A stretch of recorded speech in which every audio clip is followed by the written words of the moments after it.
What's going on, y'all? Duncan Foster, Jax runs on Duncan with Berkshire Hathaway Home Services, Florida Network Realty out of Jacksonville, Florida. Want to talk to you guys today about the little bit of a shift in market that we're seeing right now in real estate, seeing it all across the nation, but want to do a deep dive into Jacksonville specifically. So I'm going to talk to you guys about 3 key points for buyers to keep in mind in this market and 3 key points for sellers to keep in mind for this market. Hopefully you guys can get something out of this, and hopefully you guys can ask me any questions that you have in the comments below. Starting off on the buyer's aspect from things. Rent across the city. Maybe you're transitioning from being a renter to wanting to be a homeowner. If that's you, if you're checking that box, rent is at an all-time high. People are being able to get $1.25 to $1.75 a square foot depending on the area that they're in. And tenants are filling these voids in these rentals, whether it's an apartment, a condo, a townhome, or an actual single-family home. People are able to charge this rent because other buyers in this market, when rates went up a little bit more, they weren't able to buy what they could when rates were 2 and 3%. That means we're having a lot more shift in demand for rentals rather than homeowners. That said, there's going to be a lot more multifamily developments coming soon in this city. For example, there's an 8-story multifamily unit that's about to be built where the old River City Brewing Company restaurant used to be. With that, the reason that there's such a high demand for these multifamily buildings is because they're able to charge so much in rent, they're able to generate so much profit, and these developers are getting top dollar for all of these buildings that they're putting in place of these old businesses. So keep that in mind when you're deciding between renting and buying. It might be a bigger investment on the front end. You might be putting a little bit more down to buy a home, but you're not going to be subject to rent increases or anything like that you would with one of these big 8-story, 10-story, whatever, condo or apartments. Next, I kind of touched on this a bit previously in the last point that I had, but interest rates are still relatively low. We're looking at about the high 5s to mid 6s for interest rates, depending on what you're going, if you're FHA or VA or conventional.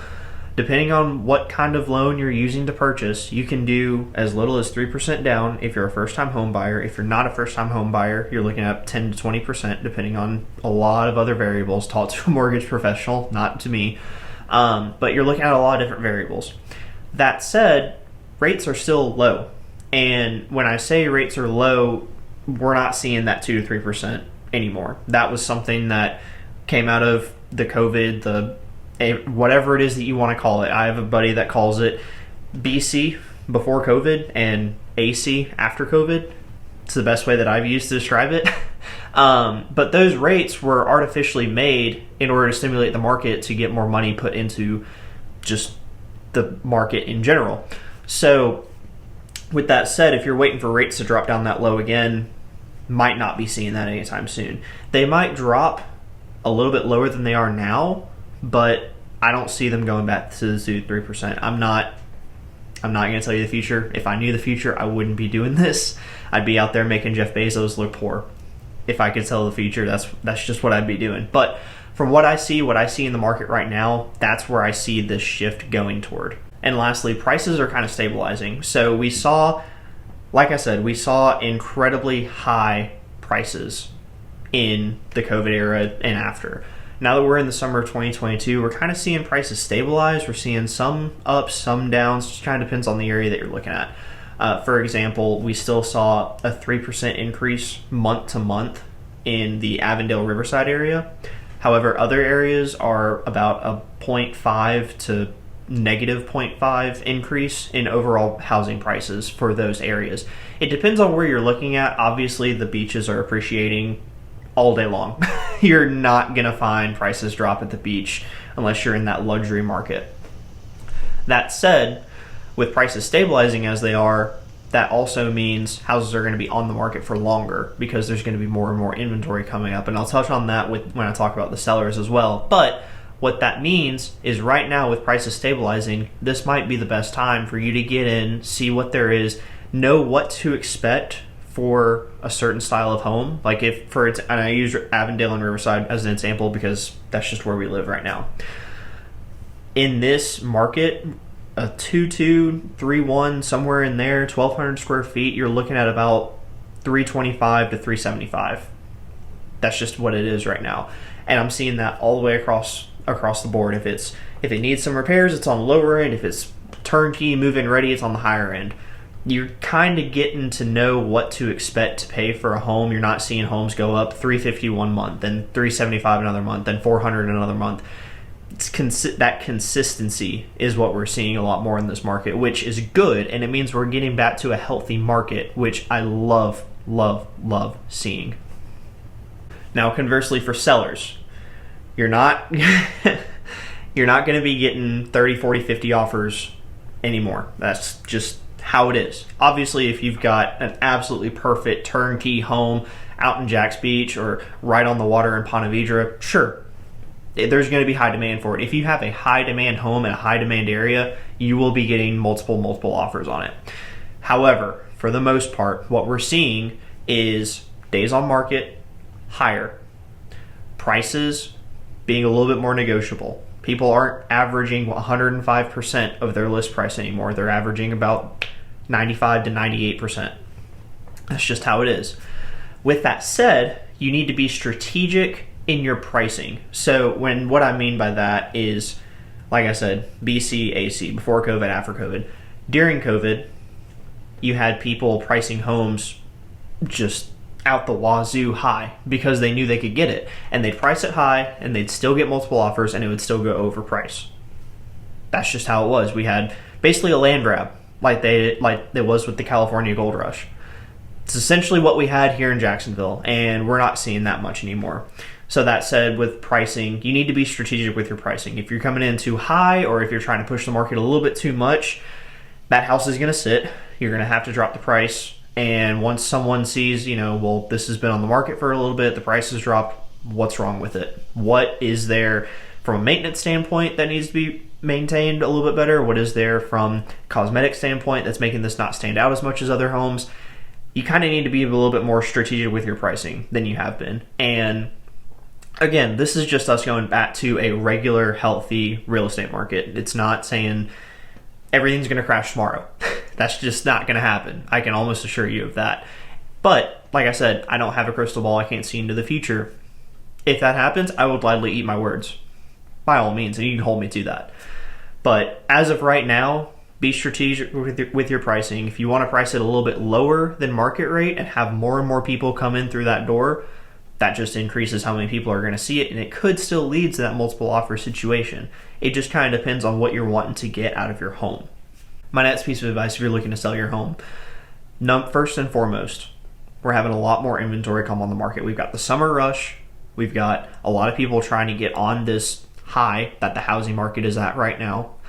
There's a lot more inventory in the market. When we were looking back in January, February of this year, there were 1,800 to 1,900 residential units from Duval County, Clay County, Nassau County, St. Johns County, and Bradford County all together, and a little bit of Flagler County as well. Now we're looking at mid to low 5,000 units in residential units. That is going to mean you need to set yourself up for success and make your home better than everyone else on the block, whether it be doing repairs, whether it be doing the cosmetics that people are going to want in a home to be turnkey, whether it be working with a real estate agent that knows how to do print marketing, social media marketing, video marketing, every aspect of marketing to get the most people to see your biggest investment. Working with and partnering with someone that has those tools is going to be the biggest key for you to sell your home quickly for what you want and for it to be a smooth process. And lastly, just me being in the market, working with buyers, working with sellers, the biggest thing I'm seeing right now from a buyer standpoint is they want to go into a home where they don't have to do much to get it to where they can live in it. They don't really want a fixer-upper. Granted, there are exceptions. There are these flippers that are coming into the market, the investors, people who are handy that just want a project to work on. Great, awesome, more power to them. The majority of people who are looking at the 350 or lower are wanting something that's turnkey, move-in ready. They don't want to have to deal with anything. If you've got a leak, under the house or in the AC unit or anything like that, get it fixed. If you don't know the age of the roof, get a roofer to go look at it before you go live. Doing these small bits and pieces to your house is only going to increase the value. There's an agent in our office who says every dollar you put into your home before you list it will net you $3 more. So say you go in and you need to fix a leak, you need to repair the roof, and there's some drywall that needs to be fixed, and your all-in cost is about $20K. If you do all of those things, you're going to net $60K more than you would if you didn't do any of those repairs. If you just said, you know what, we're going to offer it as is, people can take it or leave it, well, you've got the carrying cost month to month of people coming and going, looking at it and saying, I don't want to do all that work. You've got the carrying cost of, if you have a mortgage on the home, your mortgage, your taxes, if you have an HOA, your HOA, and every other bit of utilities that you spend every month. Those carrying costs add up. If your home is a fixer-upper and it's been sitting on the market for 2, 3, 4 months, you're losing all of those costs combined per month. Just something to think about. If you're okay with sitting there spending that money every single month and you just really don't want to touch your roof, sure, by all means do it if you're comfortable with that. But if you're not, and if you want to get it offloaded quick, repairing that roof is probably going to net you more than you would if you let it sit, if you have to pay those carrying costs, if you have to do all those things to get it sold. That's about it. Thank you guys for watching. I've been told my videos are a little bit long, so I'm trying to listen to the feedback that I'm getting from everyone. Hopefully this is something that's a little bit easier to digest, a little bit shorter, something that you can watch while you're doing your work or listen in while you're doing work today, or even you come home and you just want something to watch, kind of mindlessly take your mind off things and just go with the flow for the afternoon. So hopefully you guys got something out of this. If you have any other questions, please drop them in the comments below. Follow me on Instagram, follow me on Facebook, however, whatever. I don't do self-promotions. So however you want to get in touch with me, just get in touch with me if you have any other questions. Thank you guys for watching. Have a good day.